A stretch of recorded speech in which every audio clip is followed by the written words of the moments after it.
په دې نشست کې د ورو سوال کړی دی وي زما بچي د ډېر وخت نه نشتي او بعض حضرات ماله قسمه قسم وظیفې راکوي چې اوس د بیانونو اورېدو نه بعد زه په هغې کې شکي شوی یم. څوک وایي چې د الله پلانی نوم به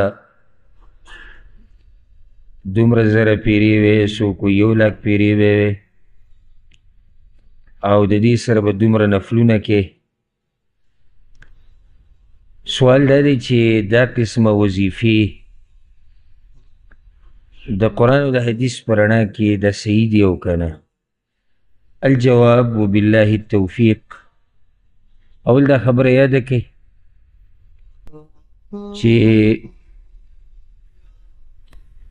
د الله ذکر کول، الله یادول، دم درود دا شتي شریعت کې او عبادت دی، خو د هغې دپاره آداب دي، د هغې دپاره طریقه ده. هر چې دا طریقه زموږ په ملکونو کې مشهوره چې د الله پلانی نوم دومره زره پیرې وایه، ماښام دومره وایه، سحر دومره وایه او د شپې دومره. دا طریقه قرآن او حدیث کې نه ده ثابت. اوس ګوره الله را بلل د الله په نومونو د بیمارۍ د ښه کېدو دپاره دا خو ثابت دی او جایز دی. ولله الاسماء الحسنى فادعوه بها. د الله ښایسته نومونه دي، الله پرې رابلی. ته چې د الله نومونه هلې او الله پرې رابلي دا خو عبادت دی، دا روا دی، د هېڅوک ناروا دی.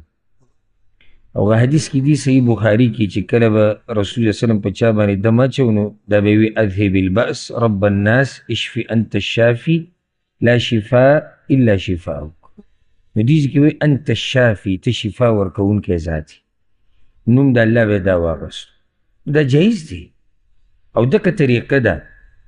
خو کله مسله ورانیږي دلته چې کله ته د الله یو نوم خاص کړي، بیا د هغې دپاره شمار خاص کړي، بیا د هغې دپاره وخت خاص کړي، بیا د هغې د ویلو دپاره یو خاص کیفیت بیان کړي. دلته بیا موږ تا ودرو چې لږ صبر وکړه، په دې څه دلیل دی او په دې به خفه کېږو نه، دا دین دی. لکه ته زما خواله راغلې او ما ته دا ووایې چېره ما ته یو مشکل دی، بچي نه کېږي یا بله مسله ده، بله مسله، او زه تا ته دا یم چې الله رابله د الله په نومونو فریاد ورته کوه چې څومره یې کولی شي کوه، لږ یو څه. اوس دې ځای کې ما څوک نه شي ملامته کولی، ما خو دلته د شرعي لارو وکړو چې ته الله رابله، د الله نومونه، د الله صفات الله ته وسیله کوه. خو چې کله زه تا ته دا ووایم چې د الله پلانې نوم دا به 1,000 پیرې وي، هغه هر نوم دی لکه خالق، المصور، اکثر دا نوم په وظیفه کې ورکوي، المصور، الباري، دا به 1,000 پیرې وي یا 40,000 یا 50,000 پیرې، 100,000 به سحر وي، 100,000 به ماښام وي. د دې سره به 2 روجې نیسي، د دې سره به دا کې دا به کې. نو دلته یو کس ماته وایي چې دا چې کومه تا طریقه وښو، دا شمار دې وښو، دا سحر او ماښام دې پکې ووي، دا نفلونه دې ورسره ووي 2 رکاته یا 2 روجې دې ووي، په دې څه دلیل دی؟ دا سوال د ده مناسب دی که نامناسب دی؟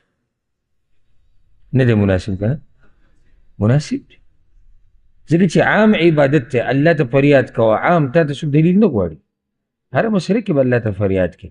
خو چې کله ته یو عبادت له خاص کیفیت جوړ کړي که نه، بیا به درنه موږ تپوس کوو، هغې به بیا خفه کېږي نه. لکه اوس یو سړی دی 2 رکاته لمونځ کوي، 4 رکاته لمونځ کوي چې الله زما یو حاجت پوره کړي او الله ته فریاد کوي. څوک ورته څه ویلی شي؟ لګیا دي، سل خو دې وکړي.